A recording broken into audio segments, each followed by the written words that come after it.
A sword spoke first, not in speech like a man, but with a clear silver singing that split the ash-thick air. Excalibur rang, as if struck upon the world's rim. Its note was bright and terrible, a clean cut of light against a sky stained red and low.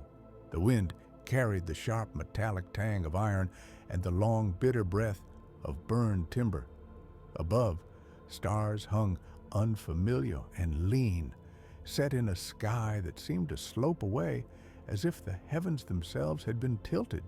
He woke, not upon the soft mounded grasses of Avalon, nor in the scented halls where harp and hearth had long kept watch, but upon a plain that tasted of smoke and old ruin. Beyond that plain, a black city crouched like a wound, and the city's silhouette was a mouth without tenderness. Mordor. Arthur opened his eyes and found the world altered as a dream when the dreamer moves unbidden. His hand closed around the hilt. The metal did not cool beneath his fingers, but sang on, answering something he could not name. The knights about him stirred, armored shapes, half buried in ash. Their banners, bright against the pallor of their faces, looked wrong here. Colors for a sun that had no business over this forsaken land. Horses stamped, nostrils flaring with the taste of salt and soot. Arthur's first thought was the old clear duty that had always been the shape of his mornings: hold the line, keep the oath. The second thought was a childish, incredulous ache. Where had Avalon gone? The men at his side were his oath sworn, yet he saw in their eyes the old thing that courts could not cure: bewilderment. They knew the voice of Excalibur, and they knew their liege. They did not know this ground. One drew aside his helm, its mail too new for these gray winds, and coughed up ash like a handful of winter. "My lord," he said, voice small against the vast hush, "we are not in England." He did not say Cambridge or Camelot. There was no need. The name of home hung on Arthur like a cloak he had not yet dropped. Around them, the plain rolled flat and black, as if the earth had been charred and then ironed by some great heat. Little fissures smoked, and in the distance, the towers of that black city threw down a shadow wider than any king's dominion. Excalibur's light did not merely shine, it asked. There are weapons that serve only the wielder, and there are weapons that keep counsel. Excalibur kept counsel now, but its counsel was not of courts or feasts. The blade thrummed with a brightness that seemed to push at the darkness like a hand testing a wound. Arthur felt it in his bones, a pressure that amounted to an urging. "This way," he thought the blade said, and another presence answered from the city, a slow, patient answering that was colder than steel. The sound was not a word, but it made Arthur's heart slow. He had met many enemies worthy of the Round Table. None had worn a patience like that. Around him, the knights argued without much ceremony, the old rhythms of command and counsel reasserting themselves like life returning to a frozen limb. They spoke of banners, of the bearing of horses on alien grasses, of the strangeness of sky and the smell that came from the far ridge. They called to one another by names shaped for home. Gawain's laugh, brief and brittle, a rough, steady voice insisting on formation. No single name cut sharper than the quiet in Arthur's own throat. He could see, as if in a lantern, the hall at Camelot, firelight, the Round Table's ring, the sound of young voices unmade by war. The memory was warm and distant, and it nearly undid him. A king without a realm is a strange thing to be, but a king on a plain of ash with a singing sword and a ruined city grinning like a maw, that was a predicament of a different order. Portents gathered like storm rack. A column of smoke knifed upward from within Mordor, a spear of black that did not catch the wind. From the hills, a wind came that tasted of old iron and the faint tang of a far-off forge, and with it, something moved on the horizon, not walking, but gliding, as if the air itself had taken form. The horses shied and stamped. One of the younger knights threw up his hands and would have cried out had his mouth not been full of ash.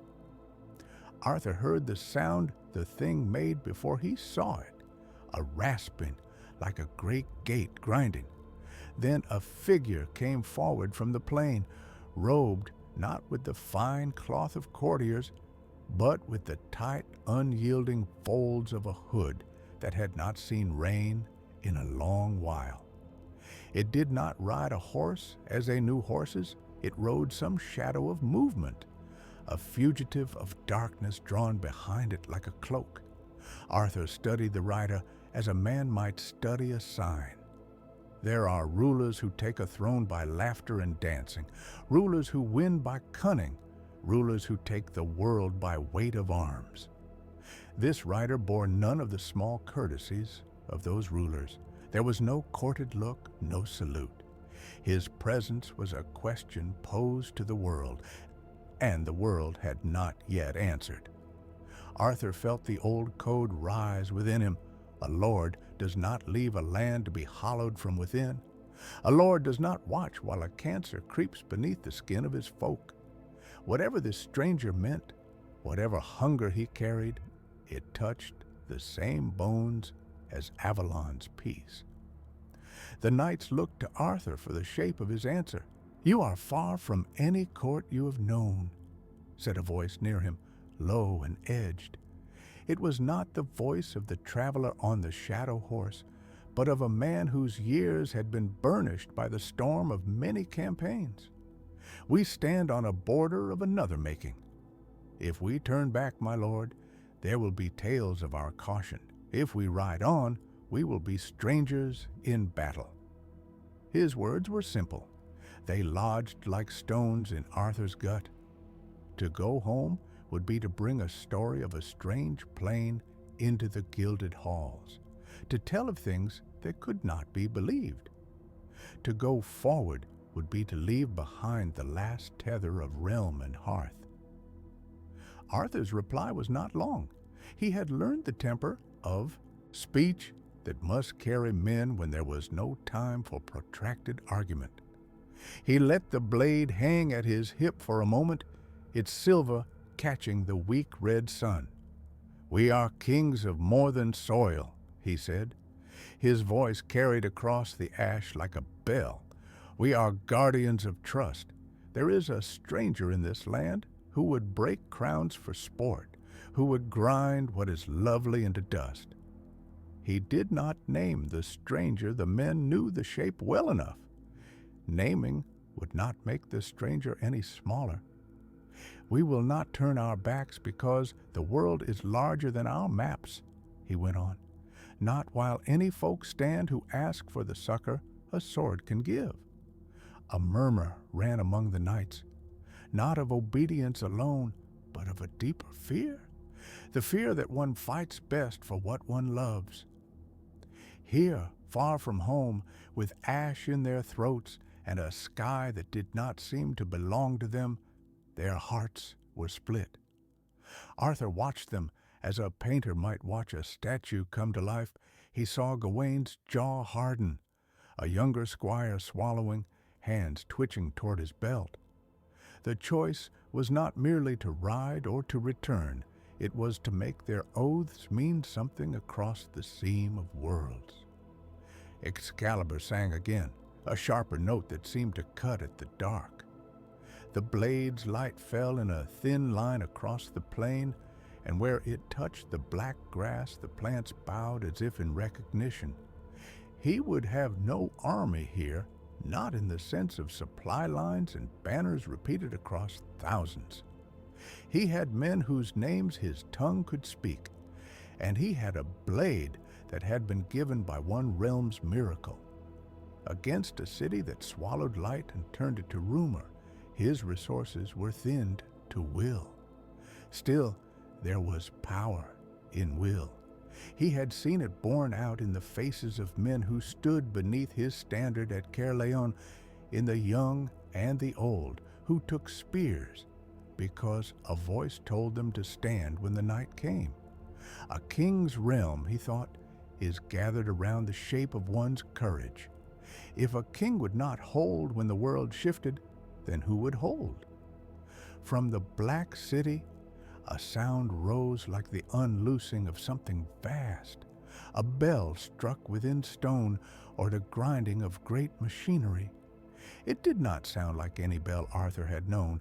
Even so, it had tone, a deep note that seemed to answer Excalibur's song with a long, patient hum. The plain shivered at the meeting of those voices, and where they crossed, the air looked thinner, as if it might tear. Arthur felt the pull of that meeting as keenly as a tide. He knew then that the blade in his hand was not merely a tool of blazon and ceremony, but a threshold. It offered him a choice that was also a path. He drew up his horse, and the knights gathered close as the gathering of a flock around its shepherd. In the hush that followed, Arthur felt the old and simple authority settle across his shoulders like a cloak. He looked at the black city, and then at the men who had followed him through mists and battlefields and midnight councils. Their faces were ash-stained, but their eyes held the pale fire of resolve. He could feel the weight of Camelot falling away with each breath, and yet there was no regret, only the steadiness of a purpose renewed. "Raise the standard," he said. His command was small, but it carried. A banner was lifted, its color strange against this sun, and the cloth snapped forward, catching the wind like the first sail on a voyage that had no map. The horses shifted, and the plain felt suddenly less like a trap than a wide-open road to a testing. Arthur set his jaw, and the song of Excalibur rose to meet the city's low hum. He spurred his mount, and his knights followed, forging a line of steel and oath across the ash. The first hoofbeats struck a cadence on the hard-packed earth, and the air ahead seemed to wait, like a held breath waiting to be released. The parley broke not with a clasp of hands, so much as with a long silence that filled the camp like a chill. Men shifted in mail, and the elven lord drew his cloak tighter, though there was no wind. From somewhere beyond the ring of tents, a hound lifted its head and gave a single low bay. It was as if the world itself hesitated to breathe, while kings measured one another by steel and promise. The Gondor captain spoke last, not with flourish, but with a ledgered, weary voice. He laid before Arthur a hard reckoning. Hold the narrow throat of the mountain pass, and Gondor would lend spearmen and a column of men-at-arms. The elves would take the ridge with bow and song. Fail, and the road would be open as a wound to the enemy's flood. The cost, he said plainly, would be the Round Table's best blood. Arthur listened as the night pooled about the campfires. His hand rested on the pommel of his sword as a man might touch the shoulder of a friend. The leather was warmed by the years of 100 small battles and 100 small promises. He could feel the look of his knights upon him, spars of loyalty and expectation, and the faces of those who had come with them, simple folk who believed in the shape of a king more than the reason of a season. The captain's words were not cruelty so much as calculation. In Gondor, this had been learned like a craft. In Arthur, it rang like an accusation. His training had been of courtesy and mercy. Gondor's training had been of survival. "You ask me to choke a road?" Arthur said at last, and his voice carried clear over the snapping fires. "You ask knights who have not bled for your stone to stand in a strait where they may not turn and ride? I must know. What of those who flee? There are women in the valley. There are children. Will you leave them behind to the wolves? The captain's jaw set. He had seen too many valleys emptied and had spoken too many plain truths to be softened by royal rhetoric. No child of this land will be left for the wolves, he said, but the pass you would hold is a trap by design. It suits neither pride nor cavalry. You must be content to fight as men on foot. You must be willing to be the hinge upon which the land turns. If you cannot, then send us a different hinge. The elven lord made no motion to speak. He stood like a high spear of shadow, pale eyes half-lidded, as if hearing some music only the trees could remember. When he spoke, it was like the hush of leaves. "We will take the ridge," he said. "Our arrows will fall like rain upon any who gather in the valley. But our craft is of distance and patience. We cannot hold the gap where it narrows to a man's breadth. That is not our way. You who call yourself Arthur must choose what manner of king you will be. Will you cling to the splendor of mounted tilts, or will you bend to the grimmanship of sheepfolds and stone?" Arthur heard the question not as reproach, but as a summons. There was a memory in him, less ornate than the tales, truer, that a king's charge was not to seek comfort, but to shoulder the discomfort of others. He had sworn once, at a hearth of oak and smoke, to guard the weak. The thought of turning his nights away from women and children choked like smoke. He pictured small faces pressed against one another as something vast and awful rolled toward them like a tide. His duty pulled him down from spurs to the dust. "I will hold the pass," he answered. "If I must fight on foot, so be it. The round table will stand where the road narrows, and without it there will be no barrier for those who cannot bear arms. You shall have my pledge." A murmur passed through the camp, half relief and half of fear, sharpened like a whetted blade. The captain inclined his head once, hard and brief. The elven lord's eyes seemed to brighten, not with warmth, but with a somber satisfaction. Agreements were struck, scouts to be placed upon both flanks, a band of Gondor's spearmen to be sent with Arthur's youngest knights, and a company of elven archers to move before dawn to the ridge where the shadowed pines grew thin. In return, Arthur swore the oath of hold and hinge. He bound his round table to a defense that would not suit heraldry or parade. The knights set themselves to change the shape of war. Men who had spent their lives in saddle and lance adjusted their belts to shoulder pikes. Horses, tethered in the dark, reared and stamped as if arguing with fate. Some of Arthur's oldest companions looked upon their master with an expression that mingled pride and a primitive dread. This was not the field of banners they had been taught. It was narrow, carved of rock and ruin, and it invited no grand charge. It demanded instead the stubbornness of doorkeepers and the patience of boxers. Arthur walked among them, feeling the lay of each man as if he were a careful smith judging metal. He moved a hand along mail and felt the scent of sweat, leather, and damp wool. He spoke quietly, not of glory, but of duties to faces and names. "Remember that you are no longer riding for tournament, but standing for a purpose," he said to them. "You are the curtain before a hearth. Keep your eyes open for those who slip among shadows. Hear the howl trees, they tell tales, if you will listen. Do not seek honors where lives are at stake. Save yourselves by saving others." They answered with a murmur like a tide that draws in to go out.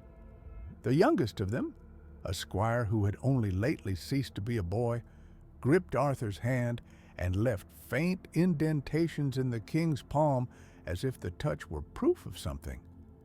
Around them, the camp moved with the small mechanical acts of preparation.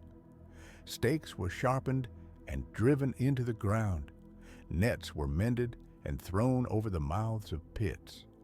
Torches were stacked, not to be used for bonfires, but as beacons or as burning ropes to drop upon a road. Men stacked stones beside the path to make it narrower still, forcing any foe to file through like cattle. Night pressed deeper. From the ridge, the elven scouts sent down a thin, cold air that smelt faintly of sap and old rain. Their archers were like a secret woven into the boughs. Only the gleam of an arrowhead betrayed them. Gondor's spearmen came in with faces marked by the map of many campaigns. They stood with the practical air of those who had learned that hope must be wrung from the discipline of ranks. The captain inspected Arthur's lines, his eyes reading where a man might slip or a flank might be exposed. He made suggestions not out of arrogance, but out of hard experience. Set men in pairs, leave a small reserve to meet any breach, keep the archers' fire coordinated with the spear's thrust. Arthur received each counsel with a kingly patience that masked an inward measure. He adapted what he could. He placed his best knights where the path constricted, men whose patience was matched by force. He ordered the horses held back in folds, led by groom and squire, to prevent panic should battle tilt into rout. For once, style was surrendered to method. The round table became, for a night, a ring of common men and women ready to die, in order that others might live. After the last of the preparations, Arthur walked alone to the mouth of the pass. The moon lay half frozen, a pallid coin. The stones underfoot were slick with a green shimmer of moss. He could see the valley spread behind him like a memory, houses that had been hastily shuttered, smoke curling timidly from chimneys, a few poor folk with bundles who watched from the shadows and mouthed silent thanks. The scent of fear was on them, but also of hope. It is a strange perfume when men will risk their lives upon another's vow. Arthur laid a hand upon the cold rock and drew a quiet oath from his lips, not the shout of a king, but the simple promise of a man. Far off, someone blew a horn, low, hollow, a single note that seemed to measure distance. It was answered by another from the ridge, faint as an echo. The sound hung between valleys and hills like a dropped spear, and they waited upon it as one waits for a drum to roll. Then, like a ripple before thunder, the scouts came racing back. A voice called out, breathless and sharp. "They move," someone cried, "a column, black as crows, with the banners of no king. They will be upon the valley by dawn."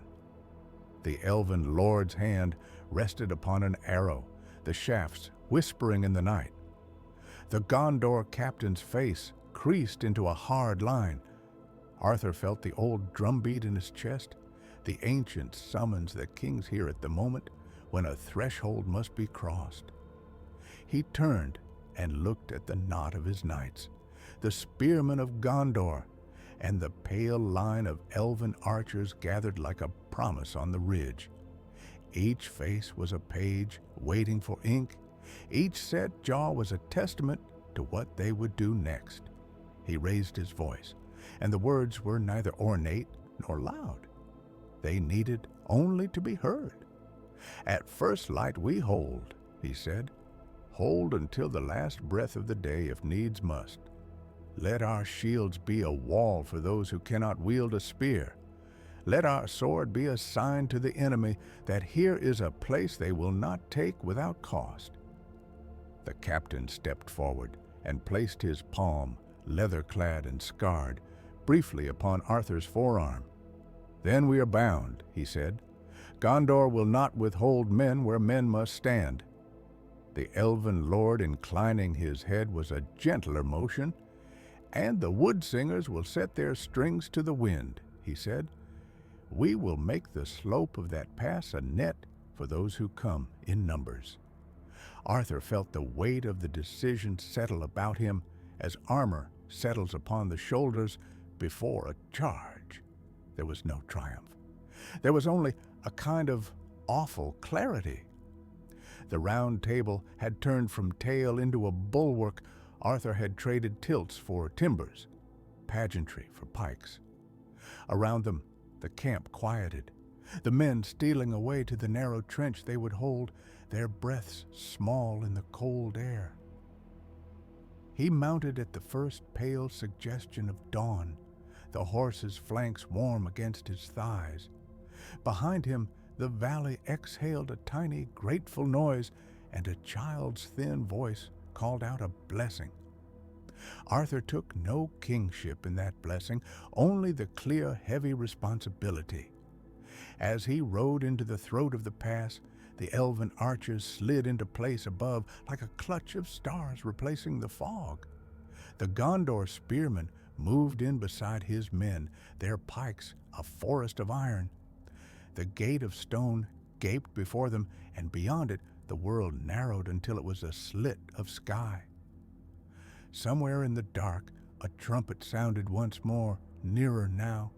The sound compelled the morning and set it trembling. Men tightened their grips upon weapons and shifted their feet to the measurement of the road. Arthur's heart rose and fell in the rhythm of a battle drum. He rode slowly to the point where he could see the valley below, darkening with the mass of a host. He drew his sword, not for a parade, but to steady his hand. Shadows moved on the far ridge like a living tide. He set his face toward that tide and spoke to those near him, a simple command that contained all the iron of fate. "Stand fast," he said. "Hold the pass. Hold them back for those who cannot flee. By my word, by the round table, by duty, hold." The men around him answered him with a sound that was not quite prayer and not quite oath. Their voices braided together and rolled down the narrow road. Below, the enemy's banners were a dark bloom upon the dawn. On the ridge, the elven stringers bent their bows. Behind, the valley's little lights trembled like an audience watching the first turn of a terrible play. Arthur felt the press of that moment, as one might feel the hand of winter reach for the last green leaf on a bough. He urged his horse into the lane, and the narrow stone swallowed the noise of hooves. The pass closed about them like a throat-drawing breath. The allied line arranged itself like a new thing forged from old loyalties. There was no turning back. The knight, who had once dreamt of lists and banners, had become a keeper of thresholds, and the world would be changed by whether he could hold that one. The air at the pass was a blade itself, thin and bright with cold. It cut the breath of men and horse alike, and hung with the wet tang of iron. Banners snapped like cries above the shields, colors smeared by dusk into tones of mourning. From the east, where the land fell away into shadow, the host poured forth again and again, a river of black that remembered no mercy. Each swell came like the sea, a rush of ragged helms and hooves and banners caught on hidden stakes. The knights braced their feet in the mud and raised their spears until the wood trembled beneath their fingers. Arthur stood in the center of the line, as if the world had been made round for him to stand upon. Excalibur rested against his shoulder, its scabbard singing soft in the strain of his arm. He had stood so long that the steel warmed to him like a familiar hand. When the first cry of the Nazgul split the evening, the sound clove through the ranks and drew the breath from many throats. It was not voice, so much as cold wind with teeth, a sound that unlatched the chest and let memory leak out. The Nazgul came upon them with a wing like black parchment, an edgeless thing that moved not as bird or beast, but as an accusation. When it passed, the air grew thin, and time itself seemed to murmur away. Horses balked and stamped. One knight cried out as his mare trembled, and he felt the old certainty of fatherland falter like lamp gleam behind smoke. Arthur raised Excalibur without thinking, the blade answering by throwing out a light that was neither dawn nor fire, but a pure, cold clarity. That light hit the Nazgul, and for a breath the shadow stuttered as a thing struck by a bell. The horse of the creature shied its riders, if riders there were, seemed to void for a moment. The men around Arthur cheered, and the sound was like stone against stone, bright and brittle. Yet as the radiance bled into the dark, something bled from Arthur in turn. He felt at first as a hollowing behind the eyes, as if a child's toy had been taken from his lap. A taste he could no longer name left his mouth, a memory of bread and trade-wined summers and a small wooden boat that had darted like a fish beneath a pier. The loss was private and strange. He flinched as if struck. No one spoke the thing aloud. They do not in battle make comment of what magic takes from kings. Still the younger knights glanced sideways and saw his hand tremble. The old men in chain and mail knew too they had seen miracles that asked for coin, and they had seen miracles that asked for more costly things. A monk at his side crossed himself with fingers that had once been blood-stiffened. A standard-bearer clenched so hard the cloth creased into a white line. The second surge rose quicker than the first, like tide striking back at some unseen shore. Shapes crowded the pass, pallid faces set in masks of iron and bone. Spears dipped and rose in a coordinated, terrible rhythm. The Nazgul rode at the fore with a hush in its wake, and the hush was heavier than thunder. Arthur felt its presence like the press of a palm along his spine. He raised Excalibur again, the motion answering a memory that pulsed behind his ribs, and the blade painted the darkness with wards of light that tasted of frost. Light pushed the shadow, and the shadow peeled. Men fell forward with the sound of breaking wood, yet with every shimmering arc the sword called upon him and took. This time the memory that slipped away had a name and a face, a woman who had taught him to bend blade with gentleness, whose laughter used to knit his wandering to the hearth. He saw her hand once, calloused and sure, a small scar at the knuckle where she had split a stick for a child's toy. The moment collapsed like glass. When he reached for the memory in himself, all he found was a faint, aching absence. Pain for others has a way of reconfiguring a man. Arthur swallowed, and the taste of the lost laughter left his mouth like a thing spat out.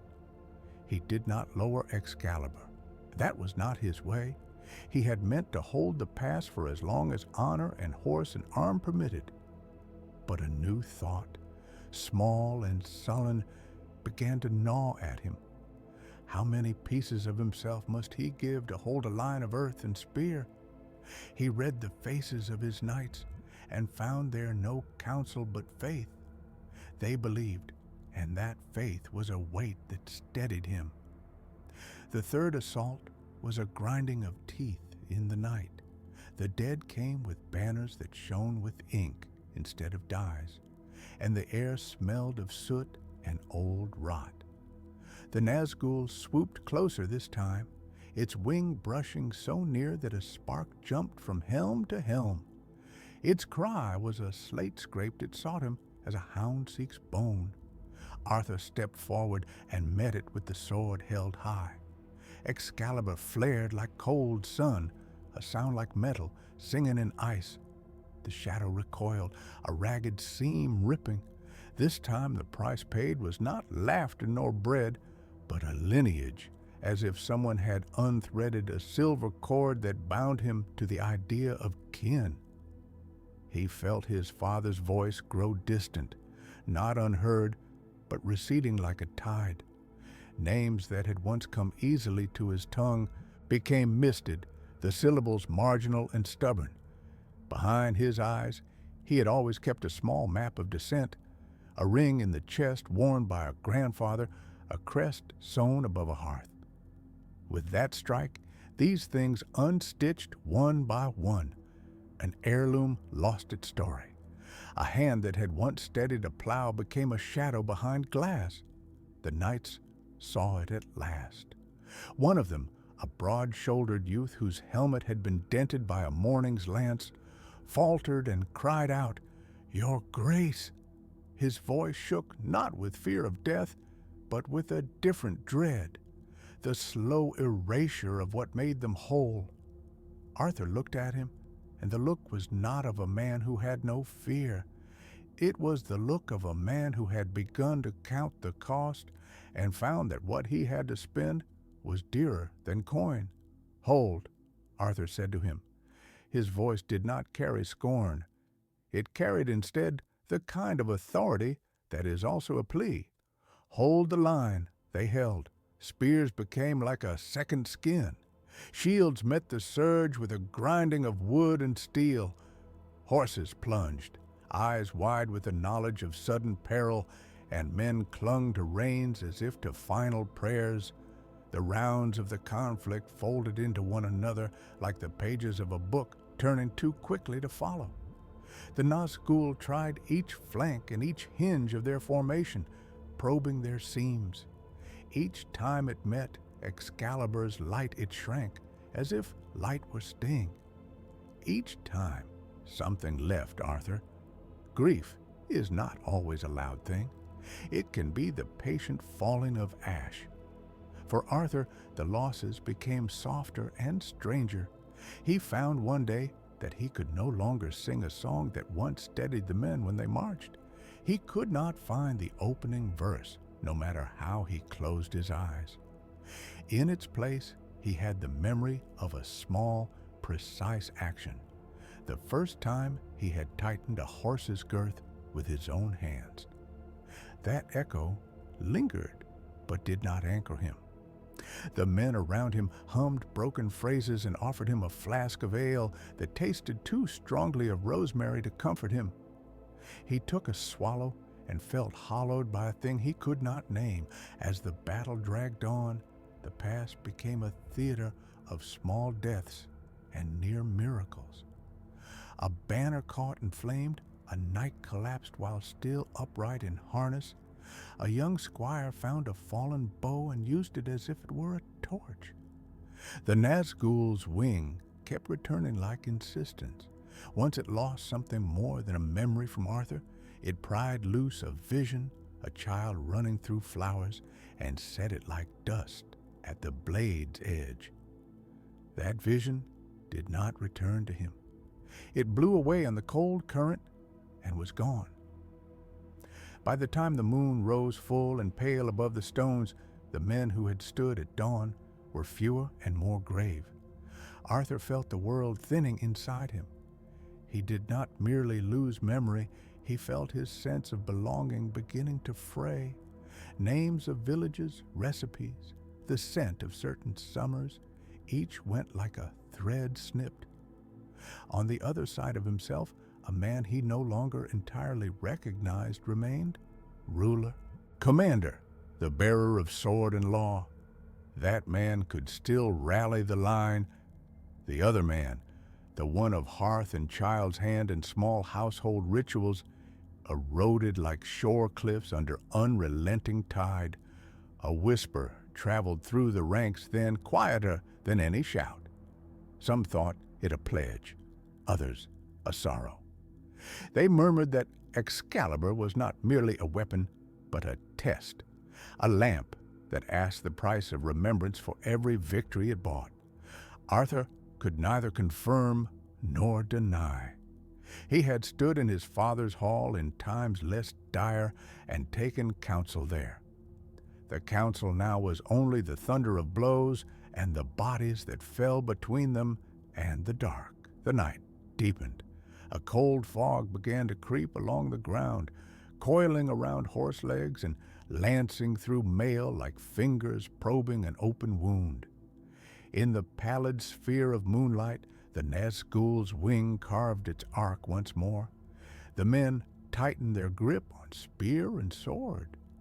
The young knight who had first spoken steadied himself with an effort like a man lifting a stone.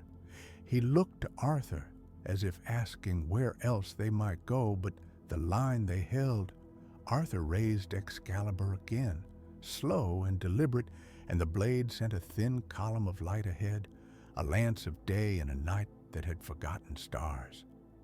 He felt the cost as a new hollowing, a strand of story undone. This time, the thing taken was older and more personal. A lullaby hummed in the cradle, a name for a river he had once sworn by, a stamp of identity that made him more than a sword in a king's grip. The emptiness left him more naked in his own memory than the iron shirt upon his chest. Still, he held the blade. Still, he would not lower it while the men at his back had breath. He had no law but that, no kingdom but the line of men who trusted a sword's radiance to hold them steady. The past waited, stone and earth and 1,000 small relics of the world they defended. Beyond the rank of dark, this time came a new sound, thin and near, not a cry, but a firm bell of purpose. Horns, far off yet rising, threaded with a rhythm that suggested hope rather than command. Arthur felt it like a thread tugging at the hem of his remaining self. He felt something in him answer to that sound, some quiet and stubborn rope of desire to endure. He looked at his men, at the faces baked with mud and resolve, and he knew the next choice would be heavier than the one before. Excalibur warmed in his hand like a living thing. He lifted it higher, the light striking the fog and catching 1,000 motes like a scattering of stars, and he moved forward a pace, stepping into the thin column of radiance as if to step into a long, remembered dream that might yet be only partly his. He did not yet know what name would remain to him when the horning drew near, nor whether the thread of home that had once tethered him would ever be restitched. He only knew the first motion he must take, to hold for now, until the sound behind the shadow either fled or broke. With that intention in his chest, he called once, soft and clear, and his voice carried through the cold as if to wrestle the night itself. The men tightened their ranks. The Nazgul wheeled. The light from Excalibur threw up a thin bastion of day. Arthur braced himself and set his jaw he would will the line to hold, whatever the coming hour might yet cost him. The plain smelled of iron and rain and something finer beneath it, as if the land were trying to remember salt. A hush lay over the gathered host, not the proud silence of waiting troops, but the thin, trembling quiet of people who had been asked to choose between two cruelties. Arthur stood with the sword at his side, the leather in his palm slick with sweat.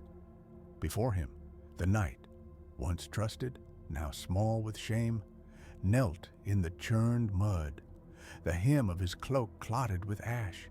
His voice was raw as a blade file. "Forgive me, my lord," he said, "for my children. For their lives I would have bartered the king's name." Arthur listened. He did not answer at once because words were poor things against bargains, and because the very air about him seemed to wait for the old magic to take breath. He felt Excalibur under his hand, a weight that was also a memory. The sword thrummed, not with the hunger of steel, but with a mourning, a low song that smelled of rain on a distant shore. In that vibration, he heard the sound of reeds, and a bell swung slow and tender, Avalon answering, threaded to him by some law older than the oaths men swore. "You sold them shadows," he said finally. His voice was neither fury nor pity, but the flat sound of judgment. "You chose shelter over truth." The knight pressed his forehead to the earth. "I chose a hearth. I chose a name for their graves. You were always to be more than a man. I am only a man." Around them, faces moved like water. A few soldiers turned their heads away. A woman in the rear clutched a child tighter, as if the boy would be plucked by scent and wind. No one spoke except the wind and the occasional groan of a horse. Even the gulls that haunted the coast seemed quieter, as though the sea itself withheld its sound. Arthur drew the sword free, and the plain changed. Light ran along the blade in a green that was not merely color, but memory, of green hills wet with morning, of white stones that knew the press of sea, of an island wrapped in a mist robe. The tether thrummed stronger, reaching from the metal into his bones. It was not only Excalibur he held, but a cord knotted to an island where a woman waited on a shore, and where the law that made him king had been cast in gentler metal. "You think to blame a man for choosing his kin," Arthur said. He did not lower the sword, but he did not raise it either. "Each bargain that called me king was paid for in human weakness, a promise made in fear, a bargain made to save a friend. I have been king ever since, but I remember the price. You must too." The knight's sob was a small, ragged thing. "Then kill me," he whispered. "I would not go asking for mercy again." Arthur looked past him, out over the line toward Mordor's shadow. The air there shivered as if heat lay upon it like a lid. The gate yawned in the mind, a wound in the earth that exhaled despair. The knowledge he carried now, that to close that wound, he would have to rent the tie which led back to Avalon, weighed on him with the chill of the deep sea. To do what must be done would be to cut the last thin road home. He thought of the bargains that had made him king, a handful of sleeping kings in a green field, a promise that his hand upon a blade would call an isle to answer. Those bargains had not been acts of villainy. They had been the desperate wisdom of men and women pressed by fate. Yet every such bargain left a trace, and those traces now braided into a chain around his throat. "You will live," Arthur said at last, "not because I pity you, because the war is too costly for petty vengeance. But you will wear the mark of this hour. You will carry what you have done as other men carry their sins. You will not be welcome at my side again." The knight bowed his head. The sound of his submission was small and human. Around the circle, a murmur rose, half relief, half shame. Loyalty, Arthur knew, was a creature with many faces. A single act could shatter it, and a single mercy could remold it. He set the sword between them and stepped back. "Prepare the circle," he said to his captain. The order left no room for debate. Men moved as if pulled by ropes. Shields were set upon the earth like petals, stones arranged at measured intervals, and a small cohort of the king's closest took up a chant that had been taught to him in a hall now lost to mist. The words were older than the speech of men here, syllables that tasted of brine and bell metal. They were the language of binding and unmaking, of thresholds. A few protested in whispers, more followed without speaking. One man, tall, dark-eyed, a veteran who had been Arthur's lieutenant through winter marches and summer feasts, stepped close and placed his hand upon the king's arm. "If you choose exile," he said, "take with you this duty. We will see it done. We will not let the world end for your regret." Arthur's eyes met his. In that glance there was a history of shared hardship, the memory of men who had laughed at dawn and buried comrades by dusk. He meant to leave many things behind. He also knew that leaving it to others would be to cheat the weight of the oath that tied Excalibur to Avalon.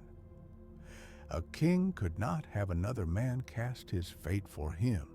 The ritual demanded more than counting stones and setting words on air. Excalibur must be driven into the threshold itself, the place where the gate's hunger reached outward.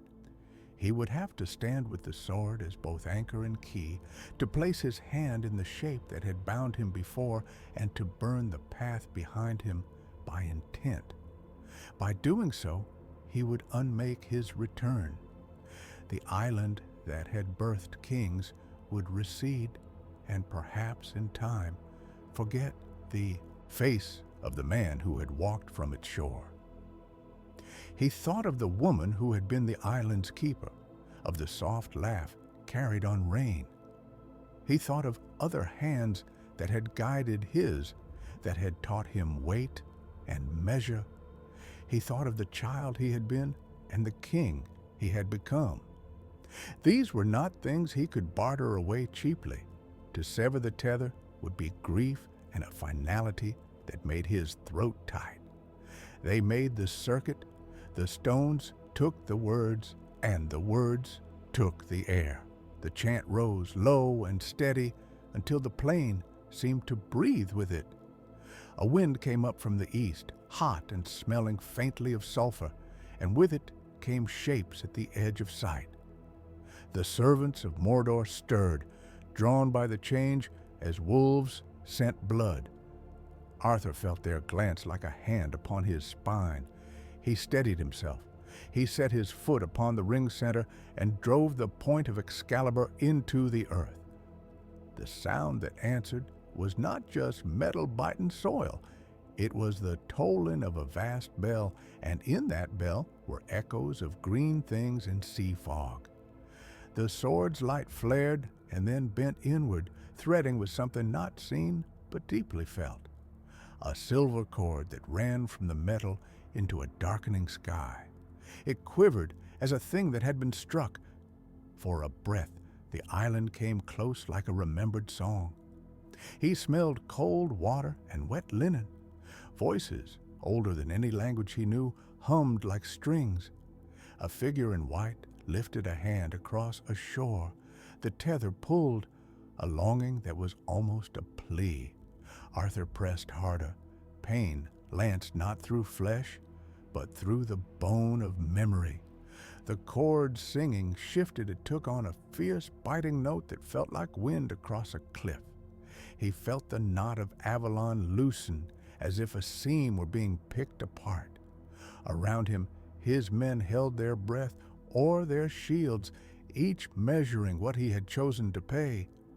At the edge of the host, the knight who had bargained tried to rise and then faltered. He looked up at Arthur, eyes wide with a fear that was not for himself now, but for the small life he had saved.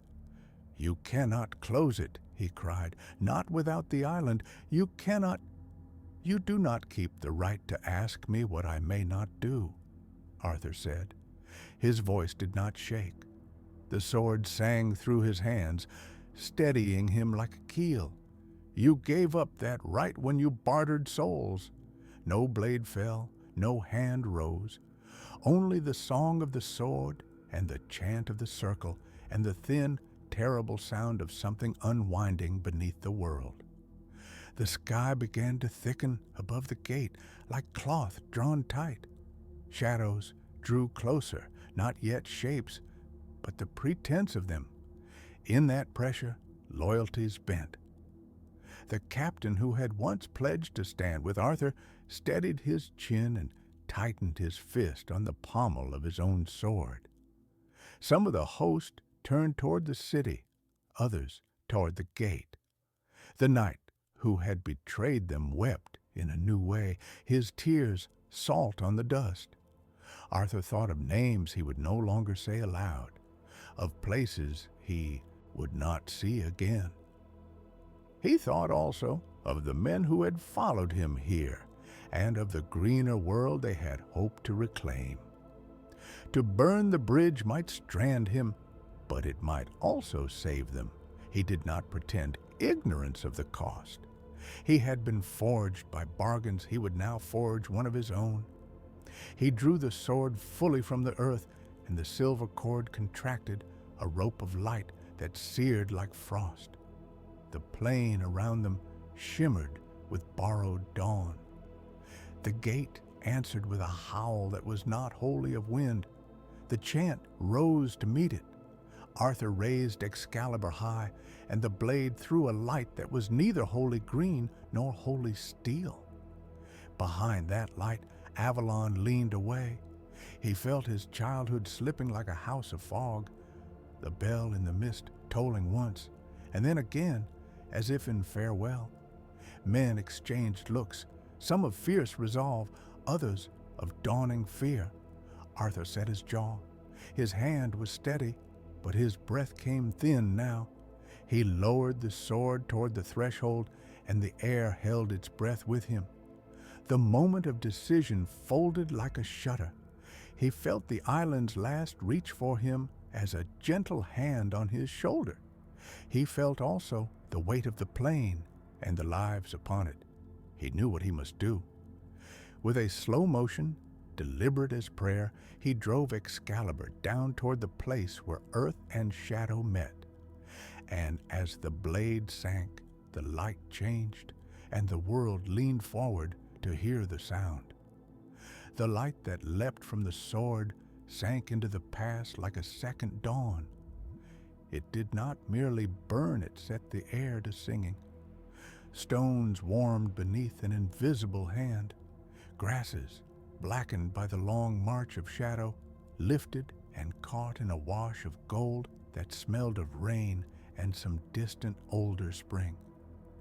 Where the blade kissed the earth, the ground itself answered, low and steady as a bell. The dark tide that had poured toward the valley shrank, not in panic, but as if obeying a law older than fear. Men and beasts halted mid-stride, hoods pulled back, banners limp. The cry that had driven them ceased like a bell whose tongue has been stilled. Arthur felt the answering tremor in his bones. The ward he had summoned did not lay itself like a shield upon the heavens it threaded into him. With the iron fitted in the soil, something of his spirit spilled earthward and lodged among the roots and clay. It was not sudden, and it was not clean. He tasted loam behind its teeth and saw, for a breath, the long underground ways where the earth keeps its memories. A warmth of duty slid into his marrow, heavy and luminous at once. He had willed this covenant, and that willing now bound him as much as any chain. Around him, his knights steadied themselves as though waking from a fever. One dropped to his knees and took a fistful of the warm turf, the rough faces wet with sweat and profound bewilderment. Another pressed a hand to the sword hilt that still jutted from the ground and did not dare to wrench Excalibur free. Their voices came in small, unordered fragments. Thanks, disbelief, the question with a sharp and childlike edge. "We should return, my lord." The throne, but the words piled against something hard in Arthur's chest and broke. He turned slowly and saw, across the pass, the columns of the dark host withdrawing. They moved not like those who flee only to regroup. They had been unmade at the sight of that sacrament of light. Where riders had crowded the slopes, now there were voids, empty air like scoured slate. Even their banners hung limp, even their song had thinned into an exhalation. The wind, cold, honest wind wheeled through the ranks and carried with it a smell that Arthur had not known since he was young. The sharp, mineral breath of a world clearing its lungs, making room for a dawn that belonged to no king. A man at Arthur's side, Peredur, who had bled in 3 campaigns, spoke with a voice that tried to be steady and failed. "We can take you back," he said. "We can bring you to your hall. You cannot leave." His hand reached, then stayed. The chord of loyalty in him had not yet learned the new song. Arthur's laugh was soft, not mocking, but very tired. "It is a strange measure," he said. "To keep a crown is to sit within walls. To save a land is to walk its margins." He took 1 step forward, and the earth beneath his boot welcomed him with a warmth that felt like being wrapped in a cloak. The sword's cross gleamed. He could imagine the folk far away who would call him a martyr or a guardian or a ghost. He could imagine those who would count new kingdoms by his absence and measure him in coins and carved stones. None of those imaginations tugged him. There was only the thin, certain sense that the past required a heart bound to its bones.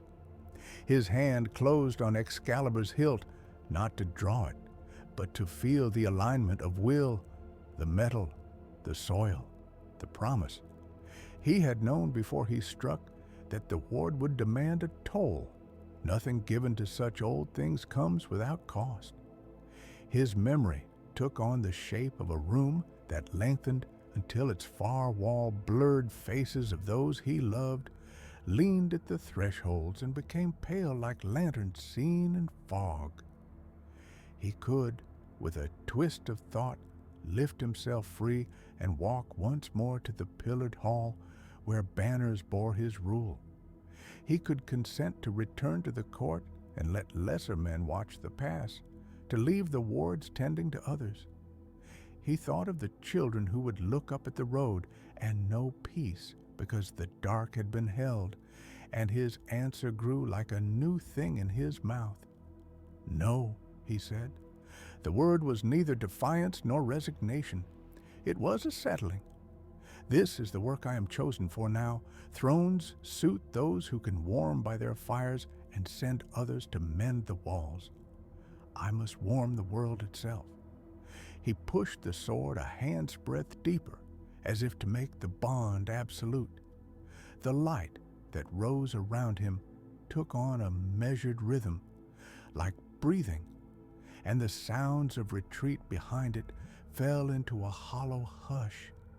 Then away the knights clustered, some with their cloaks thrown about them, others with faces stony. One by one they knelt. They did not kneel in fealty to a crown, but in mourning and in benediction to a man who would no longer sit beside them at a table. Arrows of grief struck small hidden places in their chests. The thought of children who might not know their fathers, of cups no longer full at midsummer, of songs unsung. Yet in their eyes, beneath the hurt, there burned an ember of a larger fire, an understanding that whatever claim a king held by law and inheritance, another claim could be made by sacrifice and by watchfulness. "You will not be forgotten," Peredur said. It was a vow half to himself, half to the winds. "We will carry your name." Arthur smiled, and it was brief and fierce. "Carry it," he said. "Carry it and tell it true. Tell them a man chose the earth over a throne. Tell them a king can be more than a seat and a scepter." He closed his eyes. In the darkness behind his lids, an image formed and then replicated like reflections in a river. His knights walking from the pass, crossing borders and vales, bringing the tale into halls and taverns, into the mouths of women at loom and children at hearth. The story would not remain pure. It would pick up favors and insults, shift with tongue and time, become a song shortened or lengthened as needed. That knowledge did not damage the core of his decision. If anything, it warmed him further. They set out at dawn. The light of the ward softened the world into a palette where colors resolved with slow care. Arthur's knights moved like a ripple of human intent, a current of grief and purpose that would not be quenched. Some left behind tokens, a ring here, a gauntlet there, a lock of hair clasped in a brooch, things laid upon the ground like small pledges. They spoke little, for speech felt too blunt a tool beside the vast, silent agreement that had been wrought. A foal of a horse snorted and threw its head, sensing the deep change. A raven perched on a bare branch and watched, a black comma against the pale sky. When the last of them passed beyond the nearest knoll, Arthur leaned his forehead against the sword's guard. The metal was not merely iron, it bore a memory of his palm, of the warmth of other men, of songs sung in the long hours before battle. He felt the slow migration of his will into the roots and stone.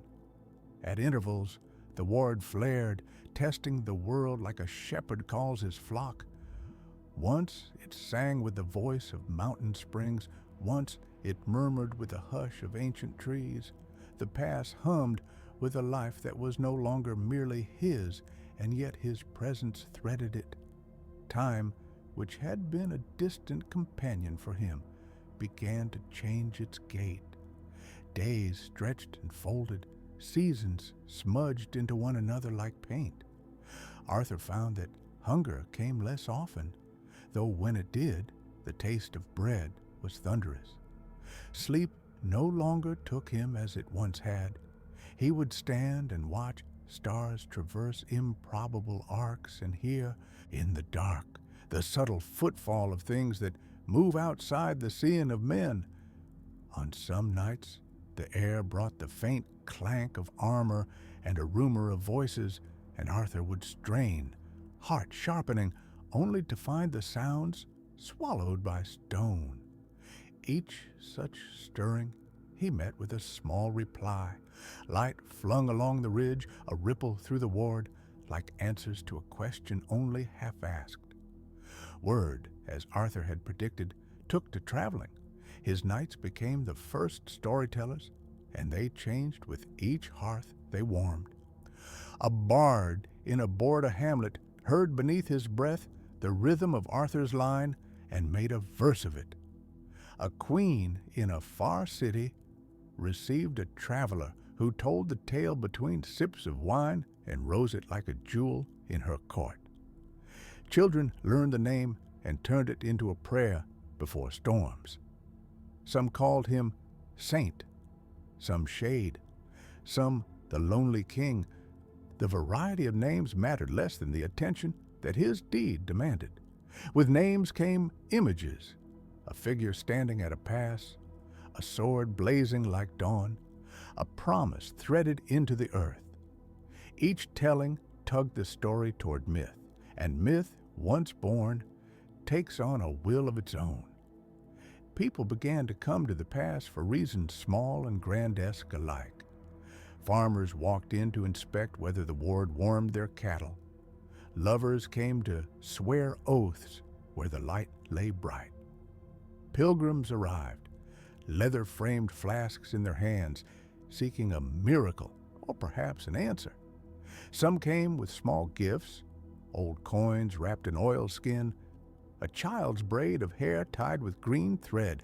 They left them at the blade's rim as one might leave a coin at a shrine.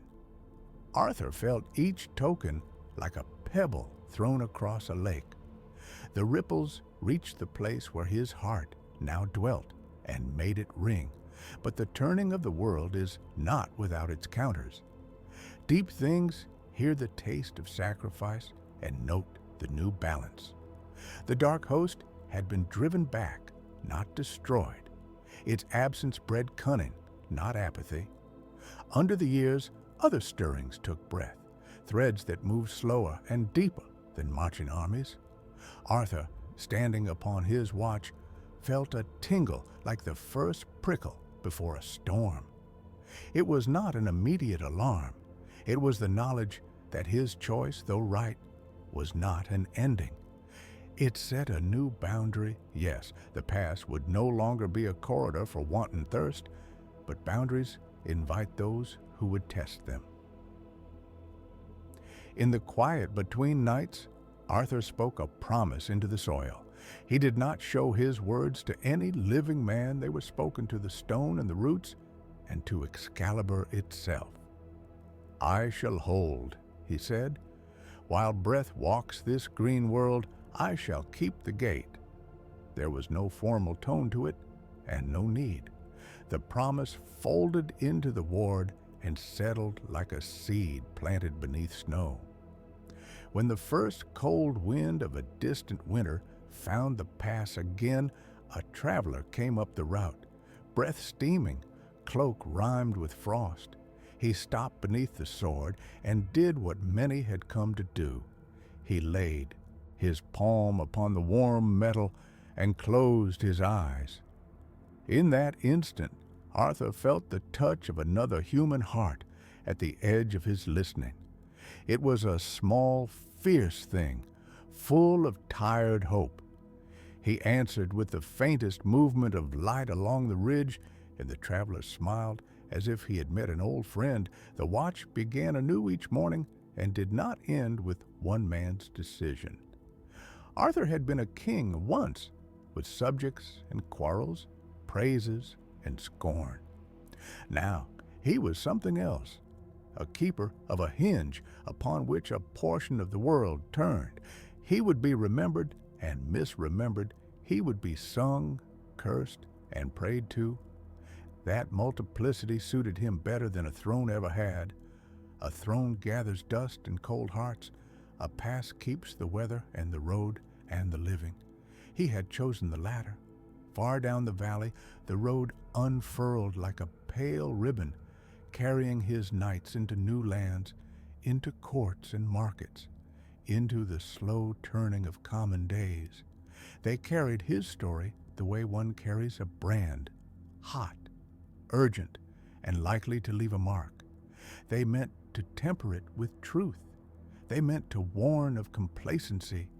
They meant to say that some rulers are judged not by the number of crowns they wear, but by the worlds their hands guard. Arthur watched them go until the line of men was a mere suggestion against the horizon. Then he turned back to the sword and to the land, feeling the steadying of his spirit as one feels the coming of a tide. He had given up a realm for a road, a throne for a sentinel's post, and the cost lay clear and bright as the ward itself. The pass hummed, the light breathed, and beneath the noise of ordinary life, a new myth took root, patient and watchful. He stood, listening for the first sign that the world would ask something more of him than ever before. He did not shrink from that future. He drew one long, even breath and stepped into the light that had bound him